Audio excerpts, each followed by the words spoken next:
What's up, everybody, and welcome to SANDCAST U. My name is Madison Fitzpatrick, and I'm your host. And I had to call this emergency SANDCAST U to session because this past weekend, mind-blowing. The competition, the talent, the amount of sets that went to 3, it was so entertaining. And it is true, the parity in this collegiate beach volleyball season is at an all-time high. And here's why. Historically, in years past, there would be 1 or 2 teams that would come into a tournament, bulldoze, steam through the competition. Well, this year, any match could go any way. It is truly anybody's game. There are so many programs contending for wins, so many programs that could be contending for a national championship tournament title, and you can't count anyone out. So that makes it really fun leading up to Gulf Shores, and it unfolds in front of our eyes every single weekend.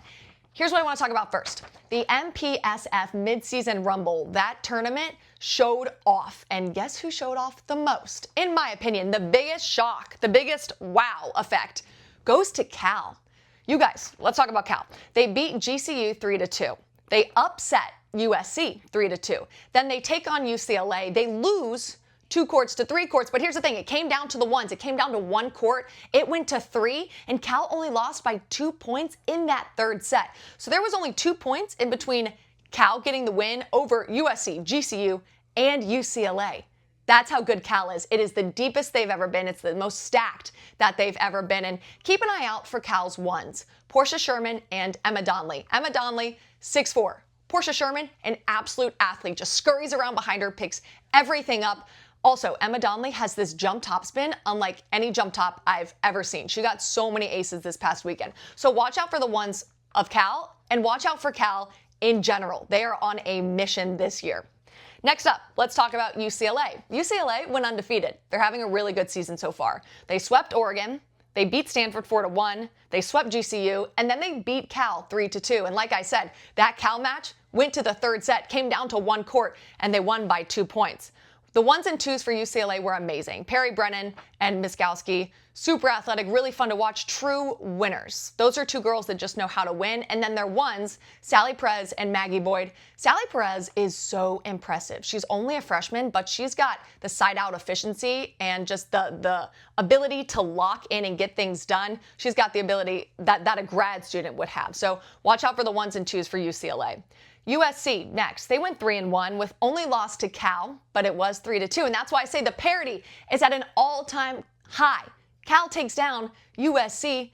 It was so much fun to watch. They also beat GCU and Stanford. The 1s, Madison White and Zoe Henson. Zoe Henson, a sophomore transfer from Washington, super impressive. That pair is really solid. And the 2s, Ashley Pater is like a little Kristen Nuss. She's all over the place. She has this amazing ability to get a crazy dig, hop up, and then just transition kill like it's nothing. She's got a nasty cut shot. So watch out for USC. Those top 2 pairs are elite. Next up, Stanford.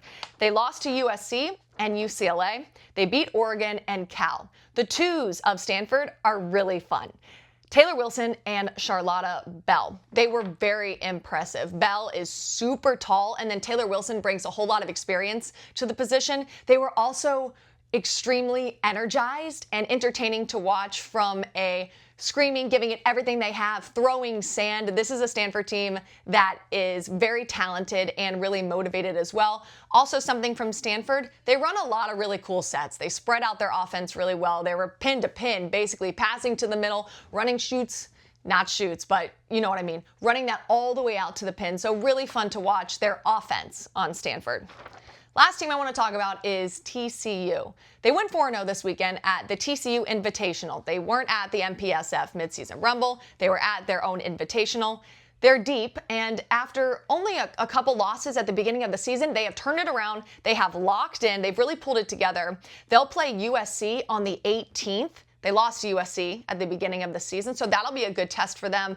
A fun fact about TCU is they went 5-0 against Florida State. I'm not sure that TCU's ever done that before. So TCU is deep, like I said before. They are locked and loaded, and they are going to be a threat for the national championship.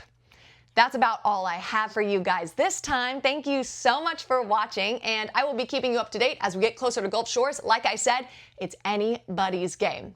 How much fun. I'll see you guys next time.